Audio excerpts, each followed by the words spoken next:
Hey guys, Maximalista here. I have definitely been doing some shopping. I'm planning to revamp my wardrobe, so that will be coming up soon, but everything seems to be taking forever. So while I await all of those to show you guys, I just wanted to do a little sit down today. It's kind of rainy out, I'm all cozy.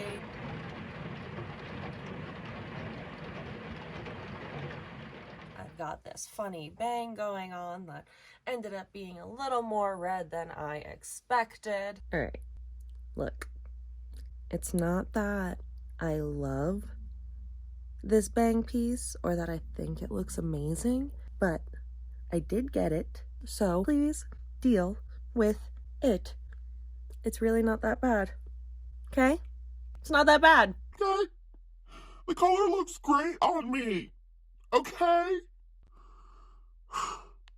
But here we are. I want to talk about why I have deleted social media, and maybe you should too. Now, while this won't 100% apply to everyone, I think on a small scale it does. Social media is so prevalent in our world today, and while I do think it has so many pros, it also has so many cons. And I think what everyone needs to really decide for themselves is which outweighs which. For me, the cons outweigh the pros.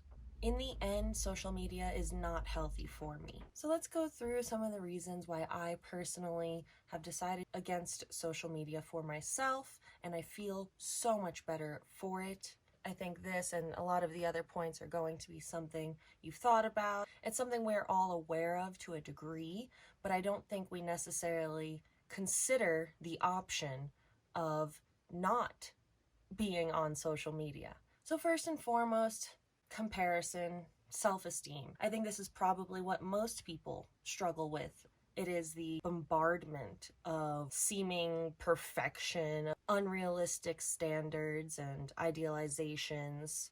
We're looking at everyone's life through this filtered window that they've chosen, and that's fine, but the problem is when we are comparing our everything, our inner selves, to what this person is aesthetically presenting.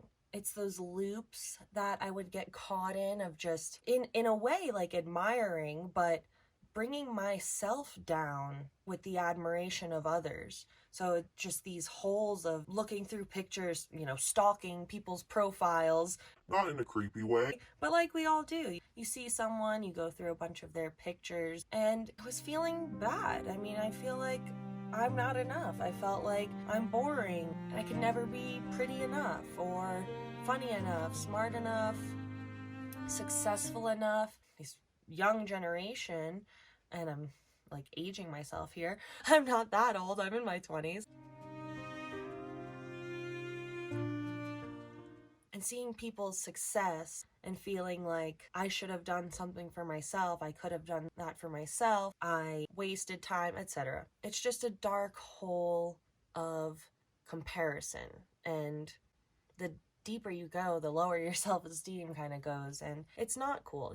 We should be happy for each other's successes, we should admire each other, but I didn't feel like social media was doing that for me. And there are pressures that come along with it, posting, keeping up with it if you have any sort of platform or business, engagement and response you get from it, and the followers, all the standard stuff that comes with social media. And I just think that it makes almost too much available. Another point of that is privacy. I think it's weird, and it almost creeps me out now to think about people being able to look up your profile and just see so much about you. And yeah, it kind of creeps me out now. It's nice to, somewhat keep up with people, keep in touch with people, share your life with them. I think it provides like a false sense of socialization and connection. It opens up doors on the pro end. It also substitutes real socialization and connection, and that's not ideal. I already struggle to hang out with people, socialize with people, so I have always felt that social media was my one connection to them, but I realized that actually it is keeping me from doing so. Feeling like I was keeping in touch with people I'm not Really, I'm not on the phone with friends, and I don't hang out with people in general, but also because I spent a lot of time going on to the next point on social media, thinking about the hours wasted scrolling, just scrolling, getting a dent in my finger whenever I didn't have a pop socket on my phone because I'm resting my big ass phone on my pinky, just mindlessly scrolling. It seems so insane to me now that I've finally, after many attempts to step away from it, after finally getting away from it, it seems weird to me. I've always wanted to step away. I did feel it was a big waste of time, a damper of productivity and creativity. And I tried many times. I would deactivate my accounts. I would always come back to it because kind of felt like I had to. It was like this addiction. Like I really needed to pull away from it for long enough to get over the hump. It's like when you're on there, and I'm sure, I know this happens to other people, you'd be scrolling and scrolling, and finally you'd close the app and wait a second and find yourself opening the app again. Am I the only one who did that? It's the most telling sign of this mindless addiction that we just don't consider. It's just a part of our lives, and we feel left out, or we feel like we are missing out. Water? Does water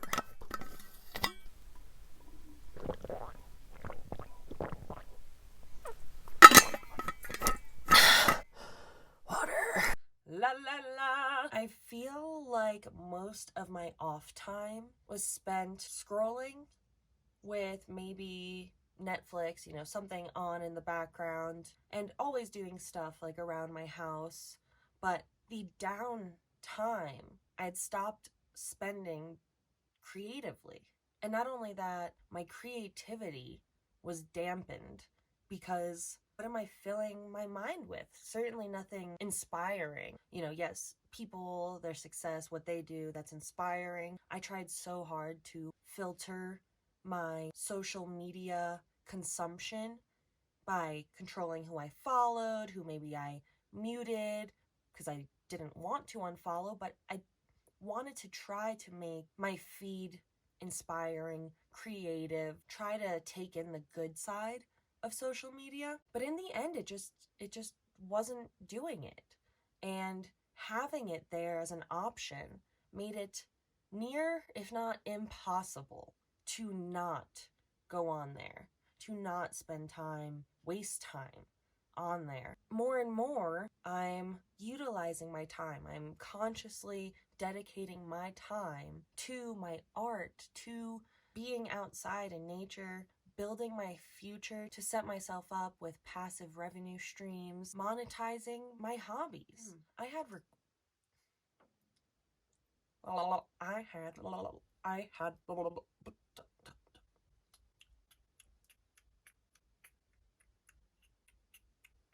cool.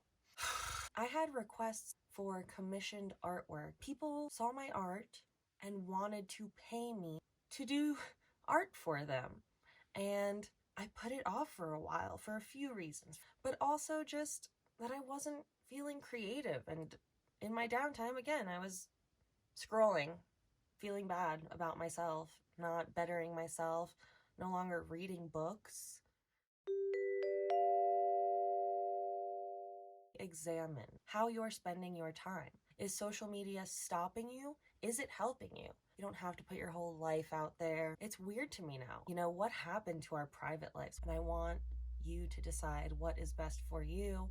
You can deactivate your accounts. You don't have to delete them. Maybe even just delete the apps from your phone. You don't have to delete the accounts or deactivate them from the public presence. Spend time with yourself, with your hobbies, with friends, family, whatever it may be. Spend time in nature. Resist the urge to get on there and scroll, and try to be conscious about it. Actively take yourself off of there. One of my least favorite parts of social media is that even with all the good and inspiring people, artists, etc., I still felt like I was stuck in seeing the bad side of the world. People's ugly sides come out, and I don't like that. It would anger me, it would sadden me. That's what the true root feeling is. Therapy. I feel so much better, and so far I am loving YouTube as a platform. Take this all into consideration, take a break from social media, maybe even start taking steps to get away from it if that is what's right for you. And if you do decide to do so, congratulations, and also just let me know. Let me know in the comments what you feel are your pros and cons of social media. If you have tips for others who maybe need social media or want to stay on but want to figure out a healthier way to do so. I think you should moderate your time, moderate your consumption, filter your consumption. Hone it. If you have interests, if you have goals, try to customize your feed to that. Yes, you can stay in touch with people. You don't have to delete people. You can mute them if maybe someone's unhealthy. That's another thing. Stay away from unhealthy people. You don't have to be sucked into their reality because they are choosing to share it all. And you don't have to feel the need to share everything yourself. Feel the romanticism of privacy, of a personal life. Yay. I hope you decide to make some great decisions for yourself and your future. I hope that you spend your time productively, creatively, lovingly. I really appreciate you guys on this cozy rainy day. I am so excited to show you what I have. I'm being so good not opening these packages so we can open them together when they all finally get here. So that is killing me. Please subscribe because I am trying and working so hard. If you have a channel that you're working on, already blown up on, whatever, comment down below. Let's become friends. Let's connect. Let's help each other grow from the inside out. Once we all better each of ourselves, we will be better for each other. We will know ourselves more for each other. We can facilitate a beautiful world full of people who are fully living their truth. And we will have everything we need. We are each literally a puzzle piece. And if we honed ourselves, if we became our actual puzzle shape, we could come together and our world would be complete. So whatever you love, go do it, be it. Don't care about what other people say or think. If you're not hurting yourself or others and you are living your truth, do it. See you next time.